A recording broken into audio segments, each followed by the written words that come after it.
Hello students, welcome to our channel SDH Coaching. Today we are going to discuss about law of diminishing marginal utility. Law of diminishing marginal utility was originally explained by Hermann Heinrich Gaussen in the year 1854. So this law is known as Gausson's first law. Later Alfred Marshall popularized this law. ఈ law of diminishing marginal యుటిలిటీని మొదట ప్రతిపాదించిన వారు HH Gossen. కాబట్టి ఈ law of diminishing marginal యుటిలిటీని Gossen's first law అని కూడా అంటారు. తరువాత ఆల్ఫ్రెడ్ మార్షల్ అనే ఆర్థికవేత్త ఈ లా ఆఫ్ డిమినిషింగ్ మార్జినల్ యుటిలిటీని పాపులర్ చేశారు. Definition of the law. According to the Alfred Marshall, the additional benefit which a person derives from a given increase of his stock of a thing diminishes with every increase in the stock that he already has.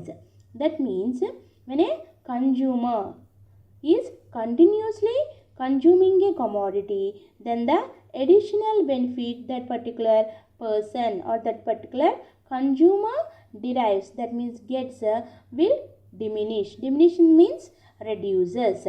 So this can be explained clearly with the help of a table. In the table we are having three columns: units of the commodity, total utility and marginal utility. So when the units of the commodity mangoes are increasing from 1 to 4, total utility is increasing at a decreasing rate. Marginal utility is positive. When the units of the commodity is 5, total utility is maximum, marginal utility is 0. And when the units of the commodity reach to 6th and 7th mango, total utility is decreasing and marginal utility became negative. So when the total utility is maximum, there at that point consumer got maximum satisfaction. So even then the consumer got maximum satisfaction, even then the consumer is consuming mangoes, then the total utility is decreasing. So at that point marginal utility is became negative. Marginal utility became negative, that means the consumer got a dissatisfaction. ఇక్కడ law of diminishing marginal యుటిలిటీని Alfred Marshall ఈ విధంగా వివరించారు. The additional benefit which a person derives from a given increase of his stock of a thing diminishes with every increase in the stock that he already has. అంటే ఎవరైనా ఒక వినియోగదారుడు ఏదైనా ఒక వస్తువుని, కమోడిటీని అంటున్నాం కదా, అంటే ఇక్కడ కమోడిటీ ఉదాహరణకి మ్యాంగోస్ని తీసుకుందాం. సో మ్యాంగోస్ని వినియోగిస్తూ ఉన్నట్లయితే, సో అదనంగా అతను వినియోగించే మ్యాంగోస్ ద్వారా ఆ వినియోగదారునికి లభించే అడిషనల్ బెనిఫిట్, అంటే అదనపు బెనిఫిట్ అంటే ఉపయోగం, డిమినిషెస్ అంటే తగ్గుతూ ఉంటుంది. సో దీనిని మనం ఒక టేబుల్ సహాయంతో వివరించుకుందాం. ఈ టేబుల్లో మనకి 3 కాలమ్స్ ఉన్నాయి. ఏమిటవి? మొదట యూనిట్స్ ఆఫ్ ది కమోడిటీ అంటే మ్యాంగోస్ని తీసుకున్నాం, రెండవ కాలంలో టోటల్ యూటిలిటీని తీసుకున్నాం, మూడవ కాలంలో మార్జినల్ యూటిలిటీని తీసుకున్నాం. మొదట మ్యాంగోస్ 1 నుంచి 4 వరకు వినియోగదారుడు తీసుకుంటూ ఉంటే టోటల్ యూటిలిటీ అనేది పెరుగుతుంది, అంటే తగ్గుతున్న రేటులో పెరుగుతుంది. మార్జినల్ యూటిలిటీ అనేది పాజిటివ్గా ఉంది. యూనిట్స్ ఆఫ్ ద కమోడిటీ 5 వద్ద టోటల్ యూటిలిటీ మ్యాక్సిమంగా ఉంటే మార్జినల్ యూటిలిటీ 0కి వెళ్ళింది.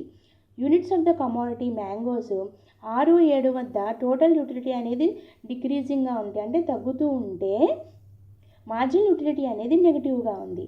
ఇక్కడ వినియోగదారుడు 5వ మ్యాంగో వద్ద టోటల్ యూటిలిటీ అనేది మ్యాక్సిమంగా ఉంది. ఓకే, 5వ మ్యాంగో వద్ద టోటల్ యూటిలిటీ అనేది మ్యాక్సిమంగా ఉంది, అంటే వినియోగదారుడికి అక్కడ సంతృప్తి అనేది కలిగింది. ఓకే, తరువాత units of the commodity mangoes 6, 7 వద్ద ఇంకా వినియోగదారుడు మ్యాంగోస్ని కన్జ్యూమ్ చేస్తున్నాడు. 6, 7 మ్యాంగోస్ని కన్జ్యూమ్ చేస్తే అప్పుడు ఏమైంది? మార్జినల్ యూటిలిటీ నెగిటివ్ అయిపోయింది, అంటే వినియోగదారుడికి డిస్సాటిస్ఫాక్షన్ అంటే అసంతృప్తి అనేది కలిగిందనమాట. ఓకే, ఈ టేబుల్ సహాయంతో మనం డయాగ్రామ్ని వేసుకుందాం. ఎలా వేసుకుంటారు డయాగ్రామ్ని? ఎక్స్ అక్షం మీద మ్యాంగోస్ని అంటే యూనిట్స్ ఆఫ్ ద కమోడిటీని తీసుకున్నాము. వై అక్షం మీద టోటల్ యూటిలిటీని, మార్జినల్ యూటిలిటీని తీసుకున్నాము. సో ఎప్పుడైతే మనకి టేబుల్లో ఉన్న పాయింట్స్ని మనం ఆధారంగా తీసుకొని కర్వ్స్ గీస్తాము, టోటల్ యూటిలిటీ కర్వ్ని, మార్జినల్ యూటిలిటీ కర్వ్ని గీస్తాము. అప్పుడు మనకి 2 కర్వ్స్ వస్తాయి. మీకు తెలుసు కదా ఎలాగ డ్రా చేయాలో. సో యూనిట్స్ ఆఫ్ ది కమోడిటీని, టోటల్ యూటిలిటీని తీసుకుంటే మనకి టోటల్ యూటిలిటీ కర్వ్ వస్తుంది. ఎలాగా?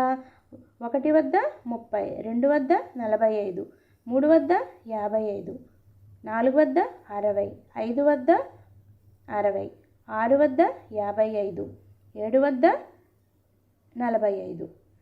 అదే యూనిట్స్ ఆఫ్ ది కమోడిటీని, మార్జినల్ యూటిలిటీని తీసుకుంటే మనకి మార్జినల్ యూటిలిటీ కర్వ్ అనేది వస్తుంది. 130, 2, 15, 3, 10, 4, 5, 5, 0, 6, -5, 7, -10. చూడండి, మనం డ్రా చేసుకున్నాం. చూడండి ఇక్కడ 130, 2, 45, 3, 55, 4, 60, 5, 60, 6, 55, 7, 45. సో ఈ పాయింట్స్ని జాయిన్ చేస్తే మనకి టోటల్ యూటిలిటీ కర్వ్ అనేది వస్తుంది. టోటల్ యూటిలిటీ కర్వ్ మొదట పెరుగుతూ ఉంది, తర్వాత మ్యాక్సిమంకి వెళ్ళింది, ఓకే, తర్వాత తగ్గింది.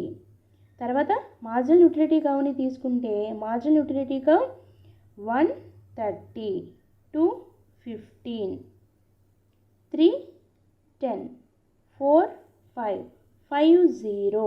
అంటే ఇక్కడ 5 వద్ద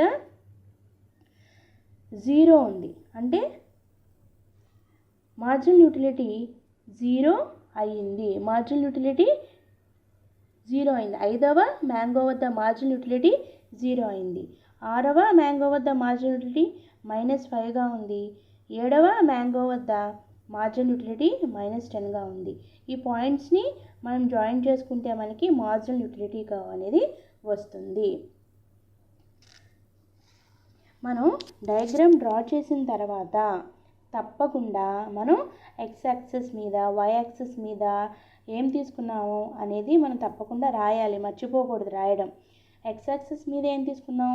X axis is equal to units of the commodity అంటే mangoes, Y axis total utility and marginal utility, TU అంటే టోటల్ యూటిలిటీ కర్వ్, ఎంయూ అంటే marginal utility curve.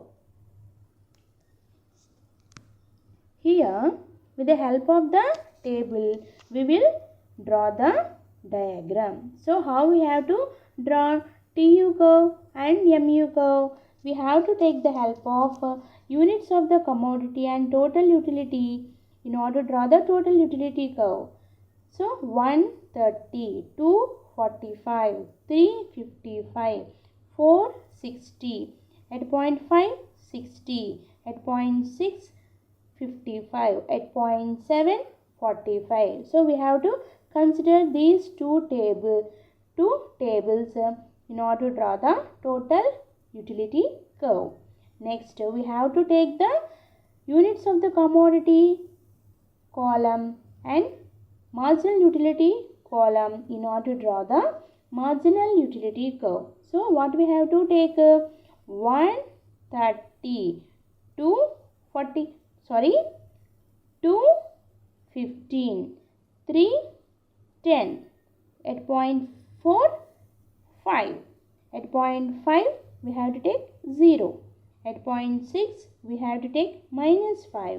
At point 7 we have to take -10. So we have to consider 1 to 7 and 30, 15, 10, 5, 0, -5, -10. We have to take these two columns, units of the commodity and marginal utility columns, in order to draw the marginal utility curve. So let's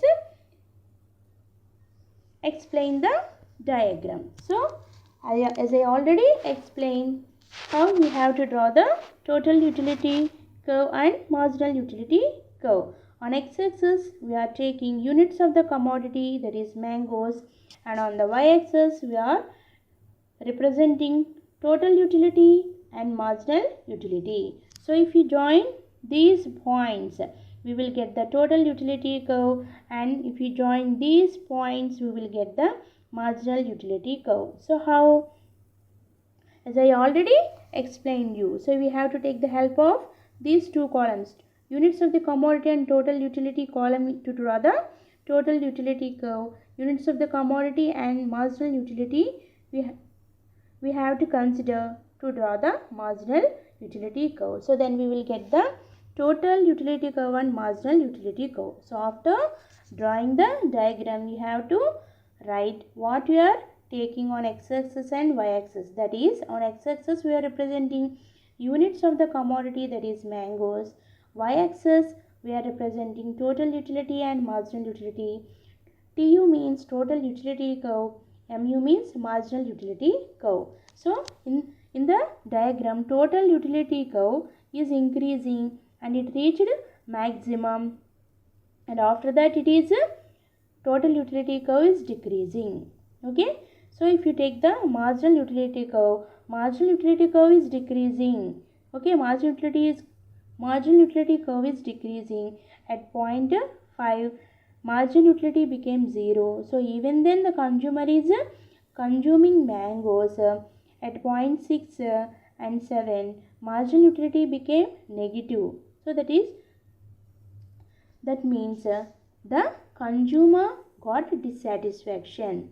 Okay, this is about law of diminishing marginal utility. Hope you understand this video.